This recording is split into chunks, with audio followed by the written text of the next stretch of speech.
And hello, everybody, and welcome to the Movie Pit Podcast. I am your host, Christian. Thank you very much for joining us on the podcast today. Of course, being the beginning of Memorial Day weekend, hopefully you guys will have a safe and happy one. You know, whatever it is you do, cookouts, trips, whatever. Hopefully you'll make your flight because of the crazy, TSA lines, whatever. But, in the meantime, before all that, hopefully you're tuning into this, of course, the Movie Pit Podcast, where we talk about all the latest breaking movie news that has come out throughout the week. It was an interesting week this week. I thought personally it would be a slow week. It would be a slow week this week because of course, the holiday weekend. But there's been some pretty good news that came out this week. One very fanboy news item that I will talk about at the very end of the podcast. It's one of the big news items for me personally. Again, a little bit of a fanboy. And you will find out what, of course, that movie news item is. So let's get right into the movie news. Of course, we'll talk about two brief news items that came out last week after the royal we, just me, really, and my cat who's sleeping next to me. So two news items that came out last week, again, very quick. One, Captain America Civil War has joined the $1 billion club. Captain America Civil War crossed the big milestone as it reached $1 billion in the worldwide box office in an impressive timing in only 3 weeks. Not only that, Captain America Civil War at the moment is the top earning movie in 2016, beating out previous record holder Zootopia, also released by Disney. And it is the fourth Marvel film to cross the $1 billion mark, following The Avengers, which leads the pack with $1.5 billion, Avengers Age of Ultron with $1.4 billion, and Iron Man 3 with $1.2 billion. Now, of course, Captain America Civil War is still in theaters, and it will probably still be in theaters for at least a little bit, a while longer. It's still holding strong. It's still in the top 5. It's got some competition coming up. After beginning this week, we're gonna really dive into the summer movie season. So Captain America Civil War is gonna have to pull some punches if it wants to stick around in the top 5. But nonetheless, it's still gonna be in theaters for a while. I wholeheartedly believe that. That's one. The next news item that came out last week after the podcast was recorded was probably because of how successful the Angry Birds movie was, or how they thought successful it would be, and it was successful. It was the #1 movie in the box office this past weekend. A Fruit Ninja movie is in the works. Yes, Fruit Ninja, that other app game, is getting the big screen treatment. Now, the only thing that's going to be different from Fruit Ninja and the Angry Birds movie is that Fruit Ninja is actually envisioned as a live-action film that they labeled as a family comedy. Now, other than that, there's no reports on what the film was going to be, but it's an app about cutting fruit. I don't know, what they can do, but they made an Angry Birds movie, and the Angry Birds movie was okay. It wasn't terrible, but it wasn't all that great either. I mean, it was very targeted to kids, and which is fine. But go watch it. It's a fun family film. Let's put it that way. All right, so let's talk about some of the news items that came out this week. Again, this week is I thought would be kind of a slow week because it's the Memorial Day week, so maybe there's gonna be a lot of people who are like, holidays coming up, forget it, but it turns out not to be the case. There was some pretty good news items that came out this week, but we're gonna build up to that. So first, we're gonna talk about something that some people are still very conflicted on, and some people are they're interested. It's piqued their interest to see how maybe this will turn out. So the first news item we're gonna talk about that came out this week is a fully animated Garfield movie is in the works. That's right, Hollywood's taking another stab at everyone's favorite cat that hates Mondays and loves lasagna. Garfield's already gotten a big screen adaptation with the CGI / live action films that they did, 20th Century Fox being them. But the movies weren't really well received when they came out. A lot of fans didn't like it, and some fans don't even like the idea of having live action / CGI films in general, because some of them don't tend to work out a lot, and some of them it's kind of jarring to some people, not a lot of people, but to some people. So they don't like the idea, and I can see why. Especially if the CGI is lacking and underdeveloped, and it just doesn't work. So, maybe having a fully animated Garfield movie could be beneficial for potentially starting, this new franchise that I'm sure 20th Century Fox was trying to start way back when they released their films. That, again, were not very well received by anyone, really. One difference that, besides being fully animated, the one difference that these films will have than the other films, 20th Century Fox is no longer having the rights to do these films. Alcon Entertainment is now in charge of distribution and producing. Jim Davis, the creator of Garfield, will be a executive producer on the films, meaning that they, maybe Alcon Entertainment wants to take, these films and this potential new franchise and have it be very well connected and be a very good, and what's the word I'm looking for? True adaptation to the Garfield character and the comic strip that, of course, started it all. No word yet on who will write or direct, but the film is in the early works, and I'm sure we'll probably be hearing a lot more from the Garfield movie once it starts to pick up steam.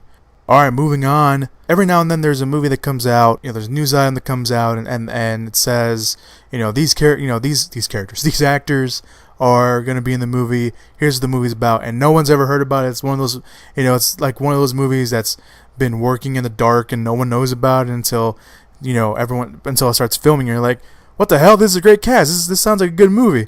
This is one of those movies, and it's one of these movies in the sense that there's one actor in this movie that has been gone from the big screen for a while, and people have been wanting kind of to see the return of this guy, and now they kind of have it, and it's kind of cool. So the movie is Terminal, and it stars Margot Robbie. She's already in the film. Simon Pegg, of course we all know. Dexter Fletcher, who directed Eddie the Eagle earlier this year. Max Irons, the son of Jeremy Irons. He was in films like The Host and Red Riding Hood, and I think he was in Woman in Gold that came out last year as well. But the big name that I'm talking about is Mike Myers. Yes, that Mike Myers from Austin Powers. Yeah, baby! It's pretty cool. I mean, we haven't seen him on the big screen since Inglourious Bastards. So that's been a while ago, and it's kind of cool, it's just to kind of have him come back to the big screen. He's been doing a lot of behind-the-scenes stuff. I think he produced or directed a documentary not that long ago that was supposed to be really good. I don't remember the name. I didn't write it down either. But yeah, I mean, he's going to be in the film. There's no word on who he's going to play, but he's in the film, and it sounds like maybe he'll play a strong supporting character. Terminal, it follows two hitmen, played by Fletcher and Irons, as they embark on a borderline suicide mission from a mysterious employer, maybe Mike Myers, who knows, and a high paycheck. Along the way, the unlikely pair come across a dynamic woman named Annie, played by Margot Robbie, that may be involved more than they had originally thought. So it sounds like a movie we've maybe seen before, it's a concept we've seen before, so it all really comes down to the execution. And the tone. The tone is, they're calling it a dramatic thriller, but of course there could be more stuff thrown in there. It's currently filming right now, so I'm sure we'll probably hear more about this later on after they finished filming or once the trailer comes out. But it's kind of cool. I mean, Simon Pegg, Mike Myers in the same movie, Margot Robbie. I mean, you can't really go wrong with either one of those three. So, it's one of those movies that kind of just pops up and you're like, oh, all right, I'll go watch that. That sounds interesting. All right. So let's move on to the next news item, which is an anniversary, a 15-year anniversary for The Fast and the Furious. That's right, boys and girls. It's been 15 years since the very first Fast and the Furious film came out in theaters. Who would have known that the franchise would still be going on? And as strong as it is, it's one of the biggest franchises in Hollywood. It's one of the biggest money makers. And everyone and their mother goes to watch Fast and the Furious.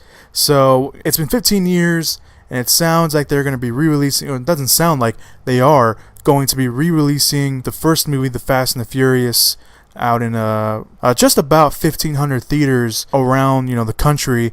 They haven't said what the theaters are going to be, but I'm pretty sure we'll get a bigger understanding of where these films will come out.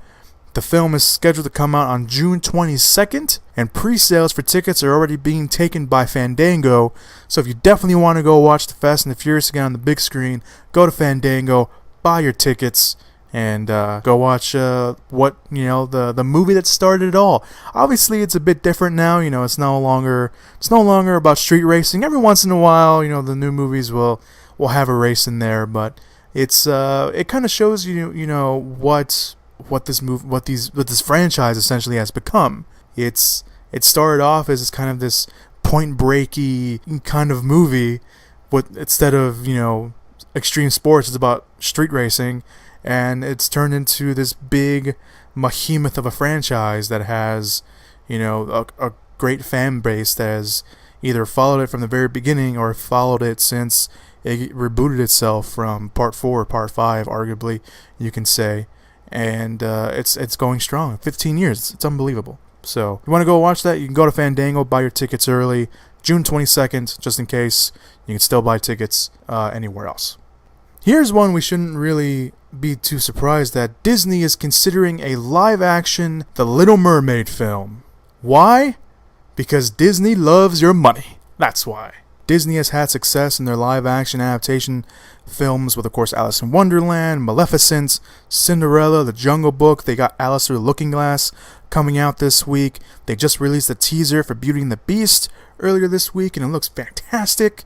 It's just a teaser, but it's still the production design is just beautiful. It's phenomenal, and of course, they got some other films along the way. But it's not too surprising, this news, that they're considering making a live-action Little Mermaid film. The studio has already shown every intention on making live-action adaptations of all their previously animated films, so it should really come to no surprise they want to take a stab at, not literally, The Little Mermaid. So, maybe Little Mermaid will pass by. Maybe it's just one of those films where they're like, what, we can't do it, because, some of it takes place underneath in the ocean. I don't know if Disney is comfortable yet to be like, what? Yeah, we're going to make a movie that takes place entirely in the ocean. Or not entirely in the ocean, but, maybe Disney doesn't feel comfortable doing that just yet. Maybe they don't have the technology. I'm sure they have the technology. We have the technology. But maybe they just don't, maybe they're like, what? No, we're not ready for that yet. Maybe it's going to come at the end of the line after all these other live action films that we're working on will happen. So, again, it's still they're considering it. They're not saying they're going to do it. They're considering it. Strong possibility. Of course, if Disney doesn't move forward, we're still getting a Little Mermaid movie. Universal Pictures is working on one right now in live-action adaptation that will star Chloe Grace Moretz as the title character, and that version will stick closer to the Hans Christian Andersen's original story, so it will be a more darker tone version than what we saw in the old Disney animated film. Again, we shouldn't be too surprised now when Disney says, "Oh, we're making a live-action movie of this." It's like, yeah, okay, yeah, you like our money, yeah, okay. But they've been good. Jungle Book was awesome. Maleficent was okay. I didn't really love it as much as some other people did. It was fine. I didn't see Alice in Wonderland. I just didn't hear any good things about it, so I'm not gonna go watch it. I'm not gonna go watch Alice Through the Looking Glass because I didn't see part 1, and even Alice Through the Looking Glass doesn't really interest me too much. And Cinderella was always the one that kind of got past me. I wanted to watch Cinderella, but for some reason I just never want to go watch it. And I'm really excited for Beauty and the Beast. I really am. I'm not gonna be like, oh, Beauty and the Beast. No, I'm excited for Beauty and the Beast. I am. I'm gonna go watch it. I'll be in line with all the other nerds and enjoy my Beauty and the Beast. Alright, so despite all the whitewashing controversy, if that's what you want to call it, surrounding the live-action adaptation of Ghost in the Shell that will be led by Scarlett Johansson, the film will obviously push forward. They're not going to stop because a bunch of people on the internet got upset. And they've casted an actress, an Asian actress, who could have very well led the movie herself. She was actually on some people's... She was probably on some people's list to be like, oh, they're making a Ghost in the Shell live-action movie? Yeah, they should cast her. But it didn't happen. Instead, they casted Scarlett Johansson. It's an issue we've already talked about on the podcast. I'm not going to talk about it again. You want to go hear my thoughts about the whole thing, you can find the podcast where I talk about the Ghost in the Shell whitewashing controversy. It's probably like the last. It's on there. You'll see it in the thumbnails. All right, but they've casted the Ghost in the Shell movie, which is currently in production. They have casted Rila Fukushimi. I think that's how you say her name. In the movie, they don't know who she's playing yet. Reports, have no idea who she's playing, but she's a great addition to the movie in general. Fukushimi may be familiar with people if they went to go see the Wolverine. She played Yuriko. She played the girl with the sword that helps Logan throughout the movie. She was also in Arrow. She played Katana, which of course she'll have the character Katana will have her own film iteration in Suicide Squad. And she was briefly seen. Fukushimi was briefly seen in Game of Thrones last season. She played one of the Red Priestesses that were in Marine, if you watch Game of Thrones. So there's no word yet on who she will play, but again, she's a fine addition to the cast. She has proven she can handle kind of whatever is thrown at her, and in doing action sequences, she's great in it. So for those not in the know, Ghost in the Shell follows Johansson. She plays a character named Major, a special ops, one-of-a-kind human-cyborg hybrid who leads an elite task force, Section 9, devoted to stopping the most dangerous criminals and extremists. Section 9 is faced with an enemy whose singular goal is to wipe out Hank robotic advancements in cyber technology. Now, of course, the Ghost in the Shell movie has an extreme following, and her addition, I couldn't even speculate who she's going to play because I still haven't seen the original. I want to see the original. I still have time to see the original. I will watch it before I go watch the live-action adaptation. Again, the film is already in production with Rupert Sanders, who directed Snow White and the Huntsman, directing this film. The rest of the cast includes Michael Pitt, who will play the villain called the Laughing Man. Takashi Kento is also in the film. Juliette Binoche is also in the film. And Ghost in the Shell is set to open March 31st next year. We'll see what happens when it comes to if it's any good or not. Hopefully people can look past the whole whitewashing controversy and give Ghost in the Shell a try. Is it going to be any good? Who knows? But let's give it a try. Joss Whedon, the man responsible for the Avengers and the Avengers Age of Ultron, and a creative consultant for the first two phases of the Marvel Cinematic Universe. What will it take for him to come back and direct another Marvel movie? A gritty, female-fronted story. That's right. Joss Whedon has said that he will come back to direct another Marvel movie, given the chance and given the opportunity, and if, the story was right, if he can do a more gritty, female-fronted story, a la Jessica Jonesy, as he puts it, opposed to the Supergirl, the delightful. Here's the actual quote. He said, I should probably read the actual quote. Although I tend to more towards the Jessica Jonesy kind of stories than the delightful Supergirl stories that my daughter wants. So he wants to do kind of these very more, again, gritty, female-fronted stories a la Jessica Jones, which is fine. Jessica Jones was a great show. If you haven't watched Jessica Jones yet, you really should. It's a great show on Netflix. It's a great addition to the Netflix Marvel shows they're doing, with of course Daredevil being the other one. They're working on Iron Fist right now, which sounds pretty cool. They got Luke Cage coming out later this year. It's a good time to be on Marvel's Netflix.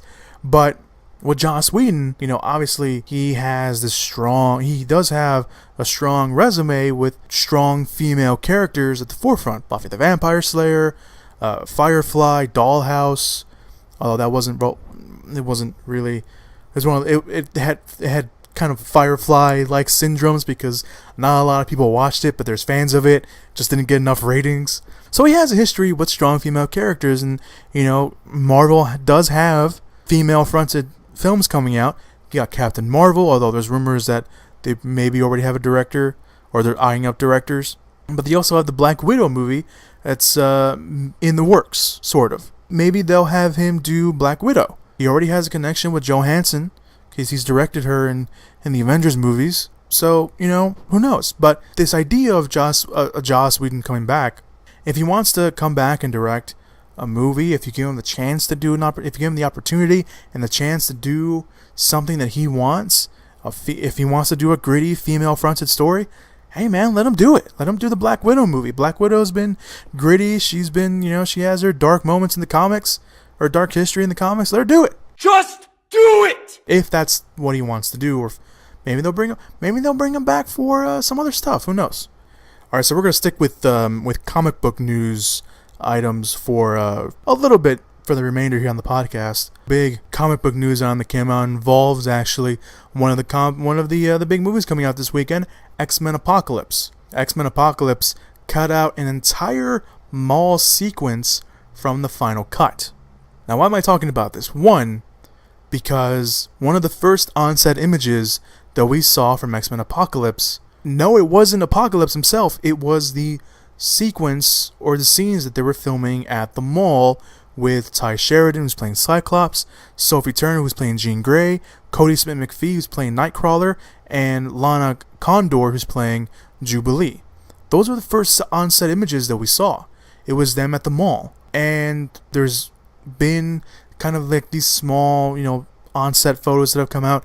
And even last month, Sophie Turner tweeted an image of her and Sheridan from what looked like a scene in the movie of Cyclops holding up an album of what could have been a Dazzler album that may be played by Taylor Swift, but now it looks like that entire mall sequence is not even in the movie. It was cut, and it's been confirmed by writer and producer Simon Kinberg and director Bryan Singer that the entire sequence with these kind of essentially new young version, whatever you want to call them, mutants, that apparently was a scene of them getting to know each other, and I guess it was kind of more of a lighthearted scene, has been cut from the film because of kind of, I guess, pacing issues. And we'll have to wait to the Blu-ray to see this sequence. There is I think there's one or two TV spots.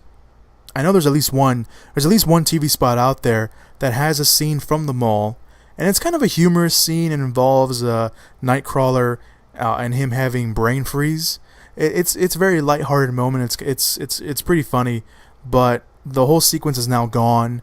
I guess it didn't fit to the overall story, or it was pacing issues and that's kind of what it sounded like when what they were saying, that it was pacing issues and it was cut for just time, and it didn't fit to the overall kind of experience of what they were trying to do for the film. Again, which is fine. Stuff gets cut out all the time. But, now you have this scene in a TV spot with people probably expecting to see that scene in the movie. It's no longer there. So, it's not uncommon. It's not, it's not rare that stuff gets cut out, and stuff that's not in the movie is in trailers or TV spots or whatever. But to kind of hear this, it's kind of a shame. Jubilee, I guess, was a big part also of that scene. So it sounds like Jubilee won't be completely in the movie, which is kind of a shame because people have been excited for Jubilee as well. We definitely won't get to see Jubilee use her powers because that was a scene that was also cut out of the film, according to Bryan Singer. So it's a shame, but you know what? Stuff happens all the time. It sounded like a really fun scene, so if you're looking forward to that, it's not gonna happen. All right, let's talk about some rumors, because we all love our rumors, and I don't really like to talk about too much about rumors, because again, the rumors sometimes are true, sometimes they're not, and no point of us getting too excited for rumors and that could turn out to be true. So this rumor comes from Wolverine 3 on who some of the villains will be, or at least what group of villains Wolverine will be dealing with. So Nerdist has a report that Hugh Jackman's last Wolverine performance will have him facing off against a killer group of cyborgs known as the Reavers. Nerdist doesn't have any details on how they will fit into the story, but the Reavers, like I said in the comics, do have a history with Wolverine. It's not completely out there, the whole idea about cyborgs. The movie is already said to take place in the future. Richard E. Grant is in the movie. He's going to play a mad scientist character.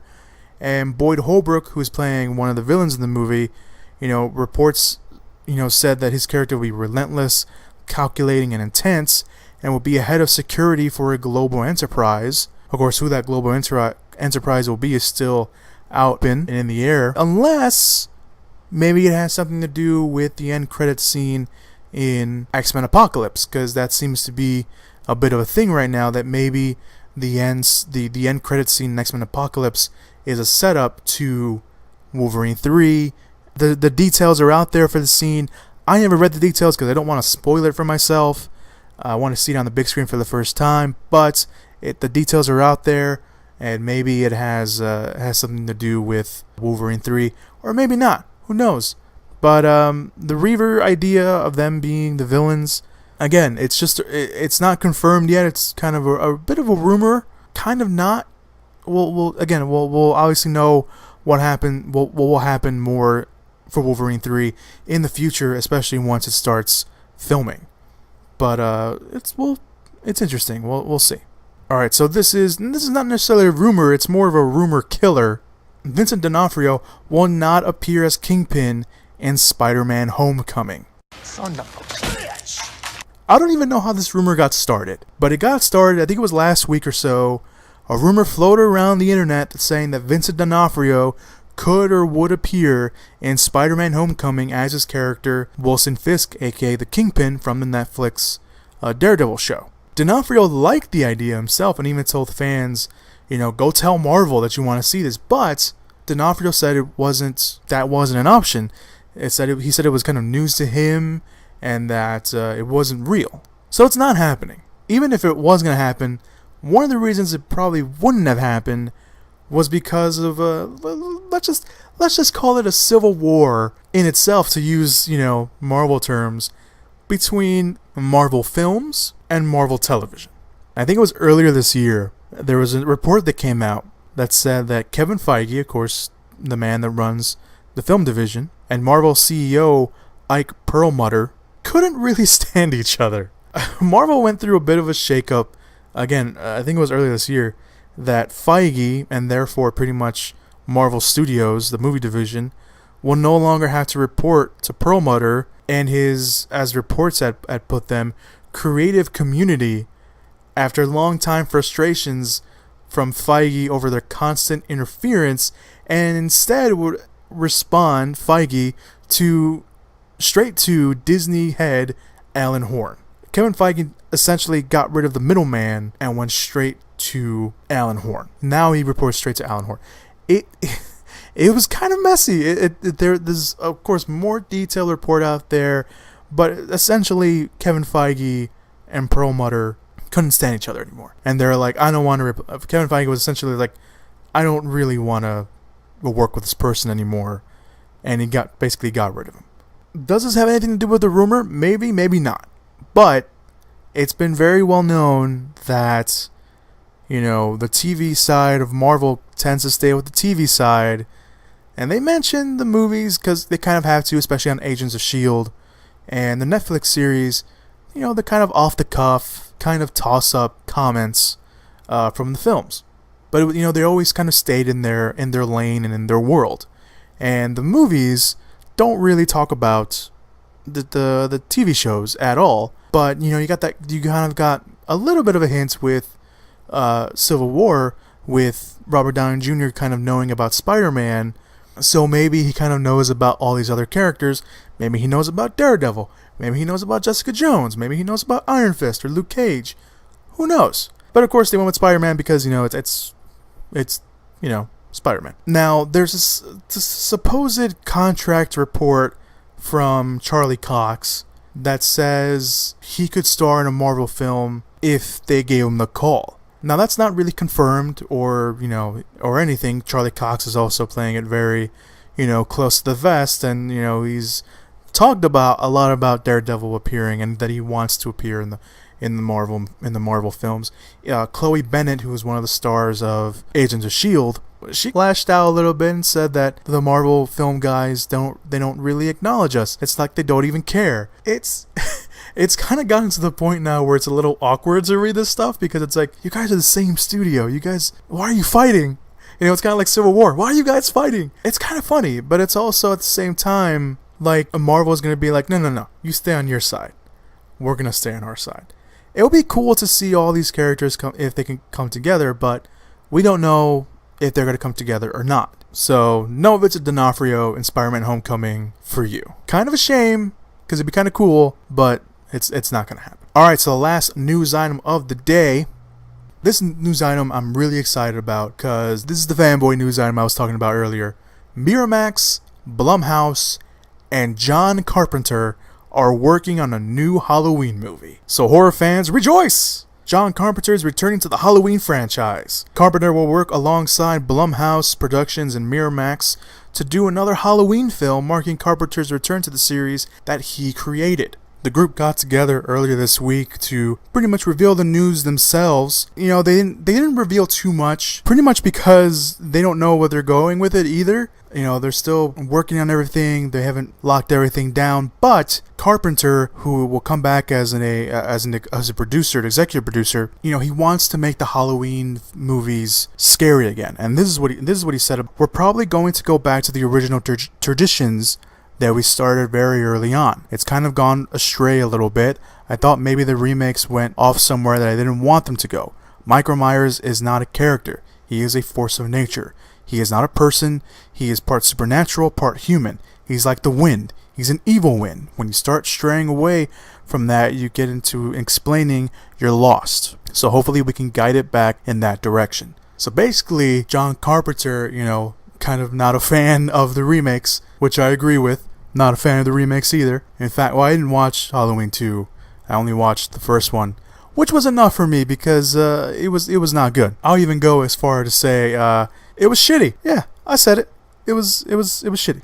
So again, they don't know where they're going with it. They do say though that they want and they're aiming for a Halloween 2017 release, which is pretty cool, and that it could possibly, maybe they're very coy about this, start a new Halloween franchise. After that news came out, the next day it was reported that Mike Flanagan is being eyed up for the directing job. Now this particular news item came out from BloodyDisgusting.com, saying that Flanagan is in talks to write and direct the film that again is aimed for a Halloween 2017 release. Of course, it doesn't mean that he will end up getting the actual job, but Flanagan is a pretty solid choice if that's the road, you know, that's the road they want to go down. Flanagan made waves and put himself on the map with his psychological horror thriller Oculus, which was pretty good. Then he came out with the home invasion thriller Hush, which is out on Netflix, which was okay. It was enjoyable. And Flanagan has a pretty good relationship with Blumhouse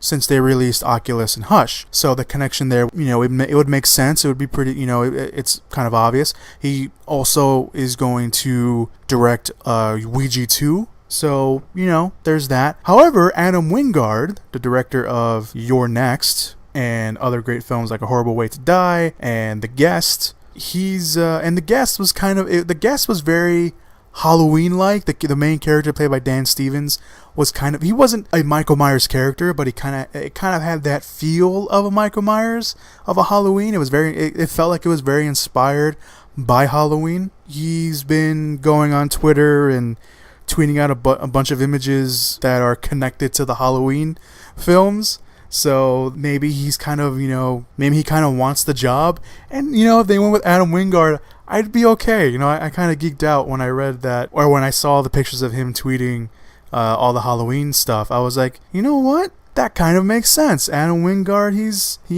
a good director. And when I kind of saw, you know, him, you know, tweeting all this stuff, and you know, all this news came out, I was like, Adam Wingard would be a pretty great choice too. You know, there's no official casting just yet. Maybe Wingard will come on board as a producer, or maybe, you know, if Flanagan doesn't take the job, maybe, you know, they'll be like, hey Adam, you wanna come on board and do this? I think it'd be pretty cool. Adam Wingard's great. Flanagan's also a pretty solid choice as well. I think either one of them would be a great choice if they went down that road. I'm kind of leaning a little bit more toward Wingard, but that's just kind of, you know, kind of a personal preference toward me. Either one of these guys would be great. So I mentioned that was a bit fanboy for a couple of reasons. John Carpenter's Halloween has a very special place in my heart. It is the first horror movie that I ever saw. To this day, it is still one of my favorite horror films, thrillers, whatever you want to call it, whatever you want to label it. It was a horror to me because I saw it at a very young age. And you know, it's one of those movies that holds very, very special place in my heart. And to this day, I still freak out a little bit when the Halloween theme, the main theme pretty much plays. I still freak out.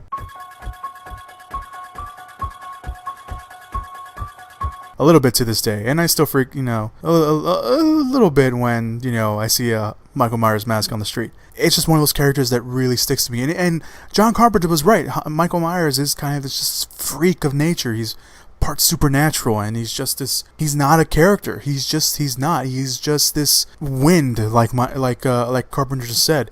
And the remake just didn't really make it seem that way. It made him seem like, oh yeah, okay, it's a guy. And I know I'm ragging on on just the Rob Zombie movies, but Carpenter pointed those out. He said remakes. I don't know. I think it'd be really cool. John Carpenter obviously being attached is a very, very good sign.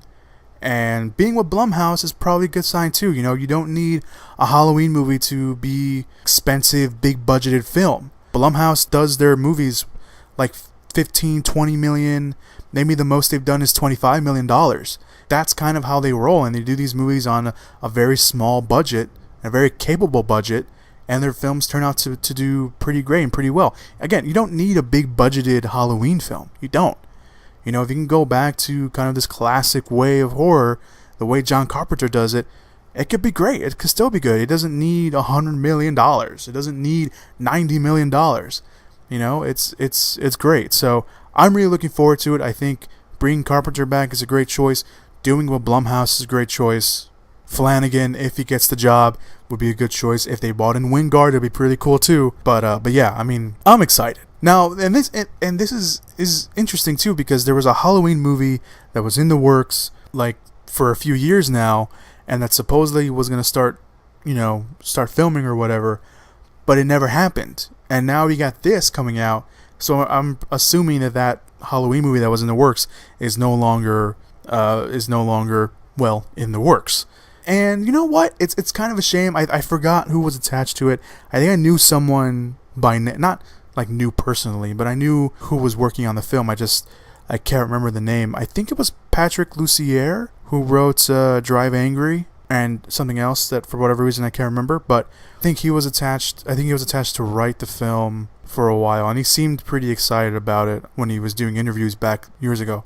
But it sucks for them that they were attached to it. But they'll find other work. But you got John Carpenter coming back to do a Halloween movie. That's gonna just be like, yeah, no one cares anymore.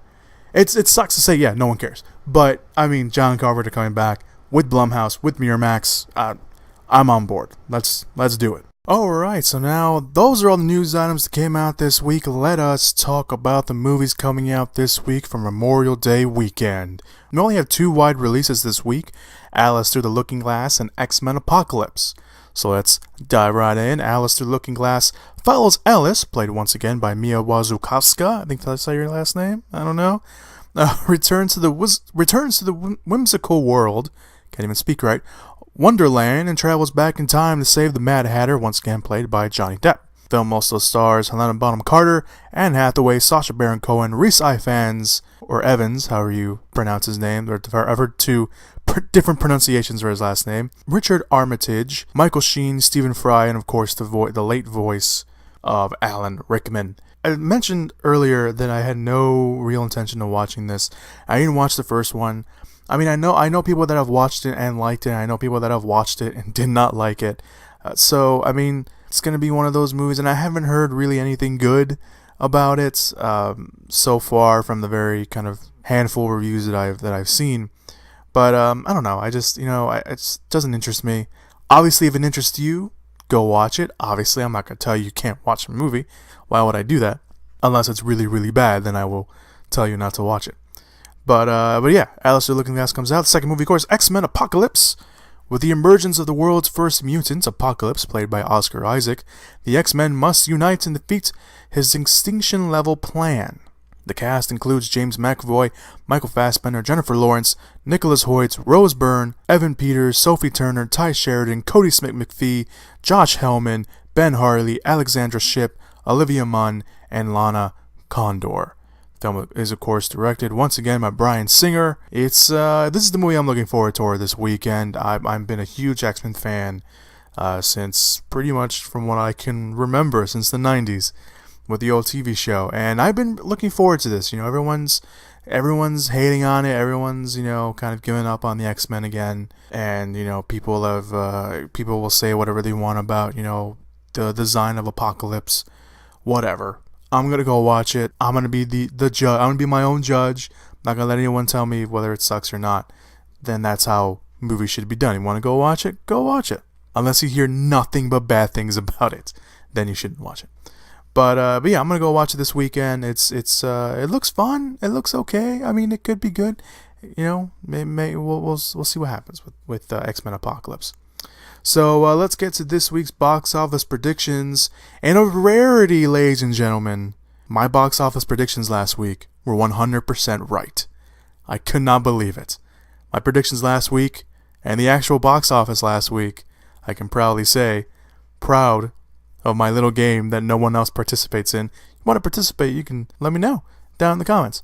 But last week's box office and my predictions last week: Angry Birds at number 1, Captain America Civil War at number 2, Neighbors 2, Sorority Rising at number 3, The Nice Guys at number 4, and The Jungle Book at number 5. Those are my box office predictions and the actual box office, so yay for me. This week's predictions, it's going to be tough. It's going to be another tough week. Mentioned last week it was going to be tough because we had 3 new movies coming out.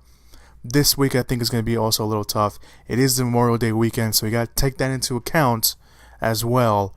And these kind of long weekends are always a little hard to judge sometimes when there's summer movies involved. So this week's predictions, I have... This is pretty tough though. But I'm going to say that I think over the long weekend, I think that maybe the Angry Birds movie will stick it out. I think maybe it has enough pull. I don't know. You know what? No, I'm gonna say X-Men Apocalypse is number 1 at the box office. That's what I'm saying. I'm taking the quote unquote risk. Although I think some people are projecting that X-Men Apocalypse will be number 1 this weekend. But anyway, no. But you know what? In all honesty, I have changed my mind. X-Men Apocalypse will be number 1. The Angry Birds movie will be number 2. Alice Through the Looking Glass will probably be number 3, maybe number 2. Again, this is a tough weekend. I'm okay with being wrong. This box office weekend, because again, it's a long weekend. Don't know how really the box office will play out. So you know what? X-Men Apocalypse number 1. I'm doing it all over again. X-Men Apocalypse number 1. At number 2, I will say Alice Through the Looking Glass. At number 3, Angry Birds. Number 4, Captain America Civil War. And number 5, Neighbors 2, Sorority Rising. That's my box office, what I just said.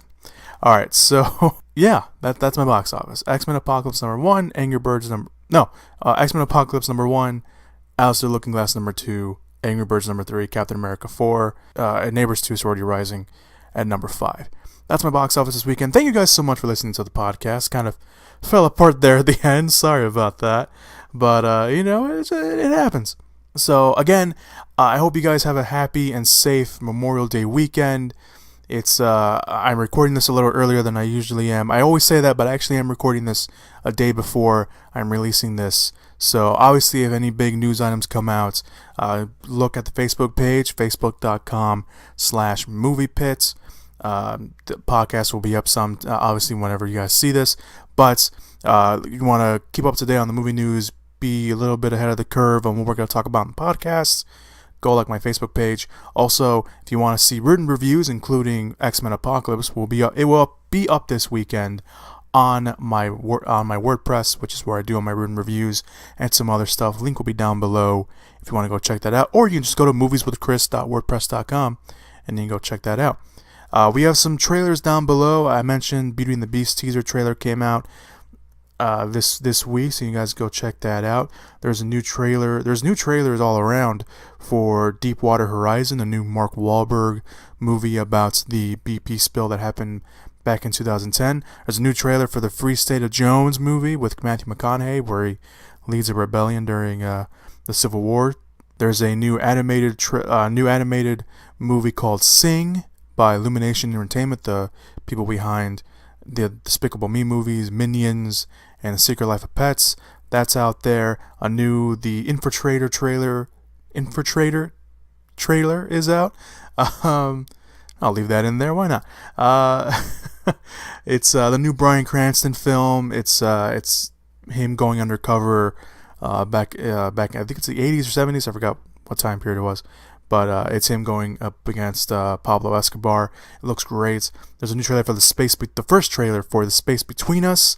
I'm gonna leave you to see the trailer. It's a movie that I was looking forward to, and I saw the trailer, and I'm not on the fence. I'm still gonna go watch it, but I didn't suspect it would be that kind of movie the way they kind of presented it. But I'm still gonna go watch it. It's got a good cast. I'm gonna go give it a whirl. There's a new trailer for Collide, which is a movie with Nicholas Hoult, so you may be seeing it in theaters this weekend. It's got Ben Kingsley in it, Felicia Jones is in it, and Anthony Hopkins is in it as well. It's a pretty good. It looks like a little fun action thriller movie. Also, there's a teaser trailer for the thriller movie called Morgan.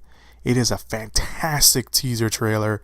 It literally doesn't give you anything, but believes you and gives you enough so you can be really interested.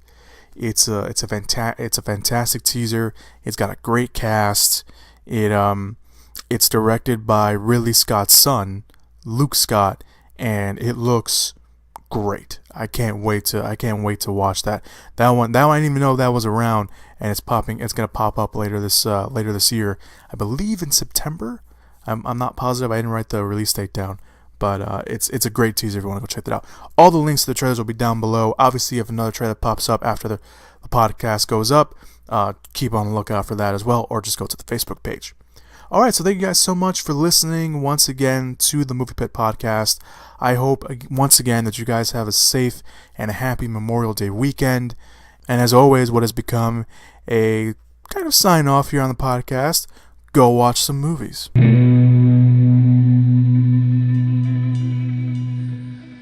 I wanna see you in the mountain. I wanna see you when the breaking day is sounding. You gotta go, it's alright. But I wanna see you in the light of the morning day.